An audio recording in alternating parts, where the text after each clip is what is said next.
Welcome to the Deep Dive. Today we're taking a journey back to ancient Rome, but maybe not for the reasons you'd expect. We're not just talking empires and gladiators. We're digging into something, well, much more personal and, frankly, incredibly useful for right now. We are diving deep into the wisdom of Marcus Aurelius. The Roman emperor whose private thoughts offer this amazing guidance on handling, well, life's challenges, the ones we all face.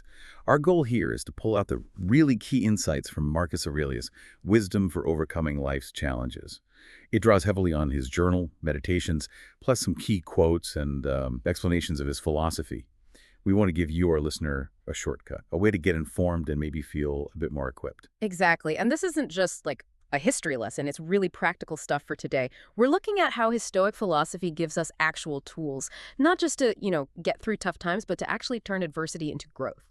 The aim is for you to come away feeling stronger, clearer, even when things get difficult. Yeah, I think that clarity is something so many of us need right now. So let's talk about Marcus Aurelius himself, the man. Here's someone who was arguably the most powerful person on earth at the time, Emperor of Rome. Huge responsibility. But privately, he was wrestling with these big human questions about life, duty, how to stay resilient, and he wrote it all down in meditations.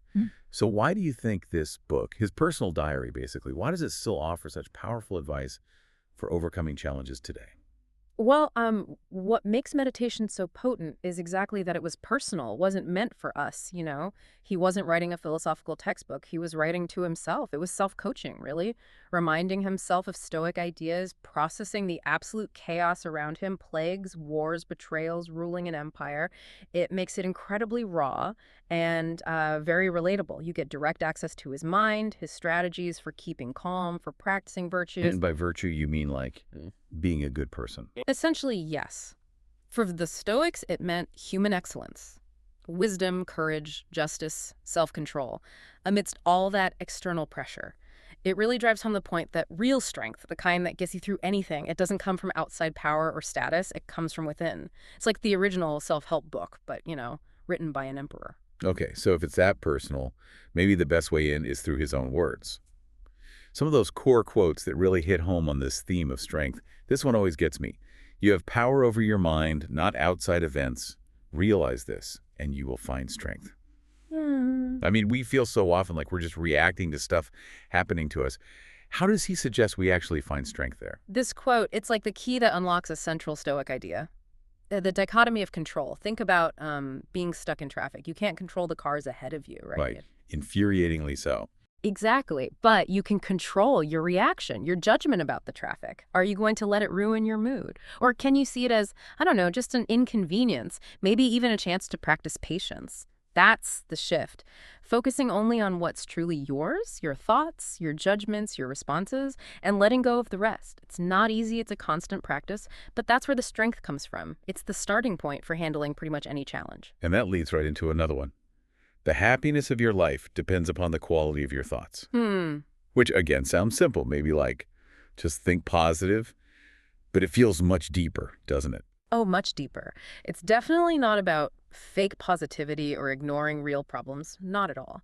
It's about actively, consciously shaping your inner world, using reason. The quality he talks about means thoughts that are rational, virtuous, aligned with reality.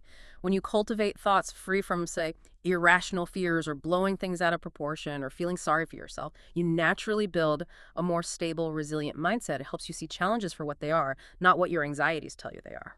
That distinction is crucial. Okay, this next one feels incredibly relevant today, maybe more than ever. Everything we hear is an opinion, not a fact. Everything we see is a perspective, not the truth. Wow, in our age of constant information, news feeds, social media, what would Marcus make of all this? Yeah, I think he'd see the same core human tendencies, just amplified massively. This quote is so freeing, though, isn't it? It's a call for critical thinking. So often, challenges feel worse because of our interpretation or because we absorb other people's opinions and anxieties. Like, maybe you get an email from your boss. Is it actual criticism?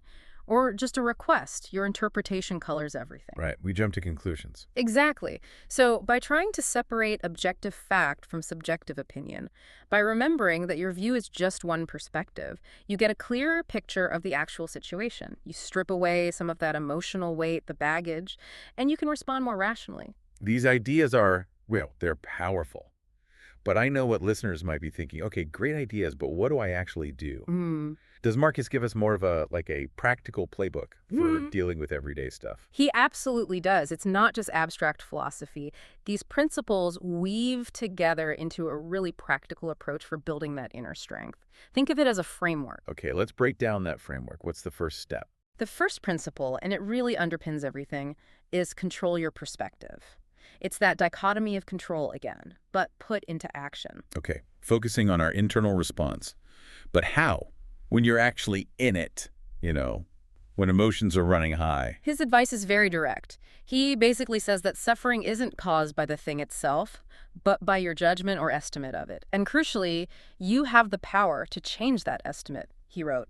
If you are distressed by anything external, the pain is not due to the thing itself, but to your estimate of it.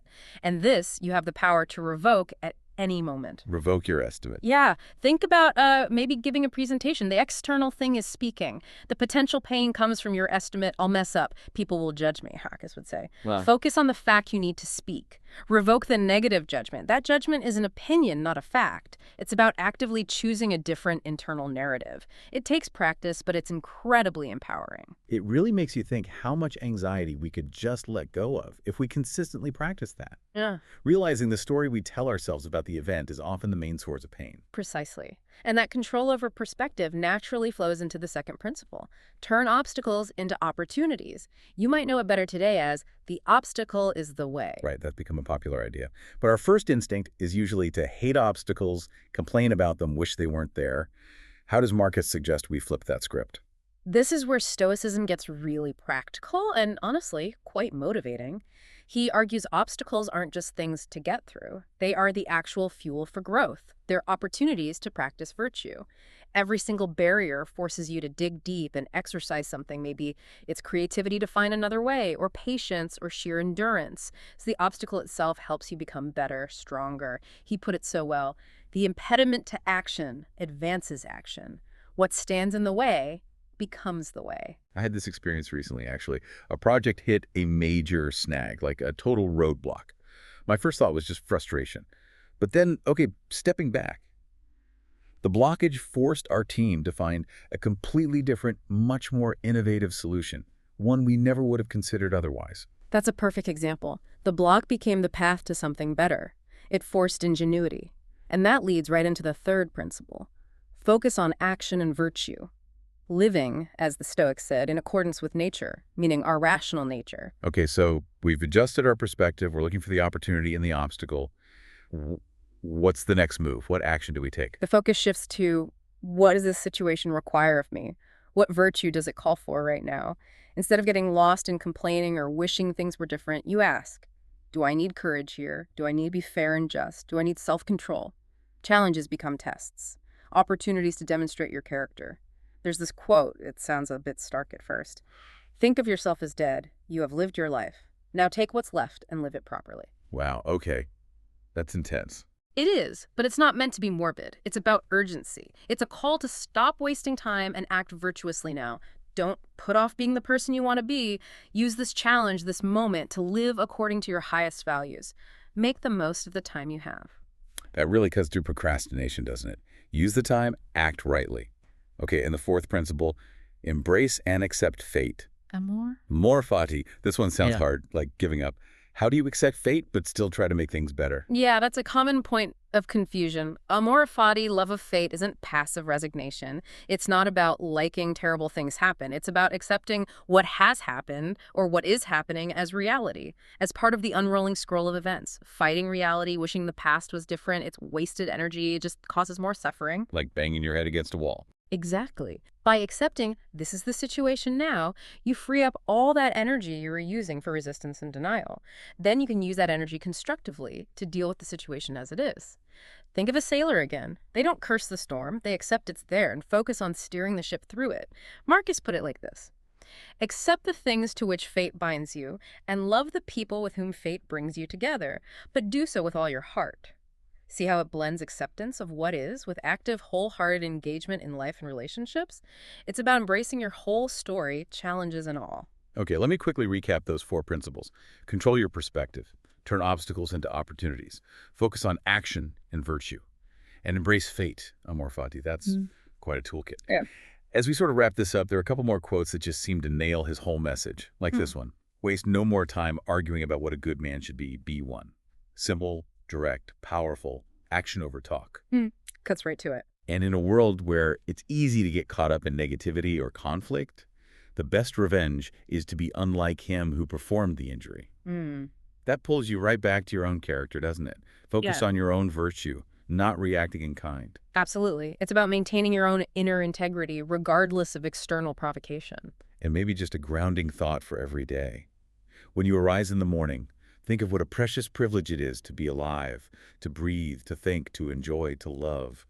Just that dose of gratitude and perspective can change everything. It really can. And ultimately, all this wisdom from Marcus Aurelius, it's not about avoiding challenges. That's impossible. It's about fundamentally changing your experience of those challenges. It's about building that inner fortress, that resilient mind that can handle whatever life throws at you because its strength comes from the inside, from your choices, your character. This has been incredibly insightful. We've really unpacked how Marcus Aurelius offers these concrete tools for you, the listener, to navigate life with more strength, more peace. And these aren't just dusty old ideas, are they? They feel intensely practical for right now. They really are. And perhaps a final thought to leave you with. Marcus observed that the soul becomes dyed with the color of its thoughts. So this raises a question for you. How might consciously choosing the color of your thoughts, starting today, fundamentally change how you respond the next time you face a challenge, big or small? That's a powerful question to ponder.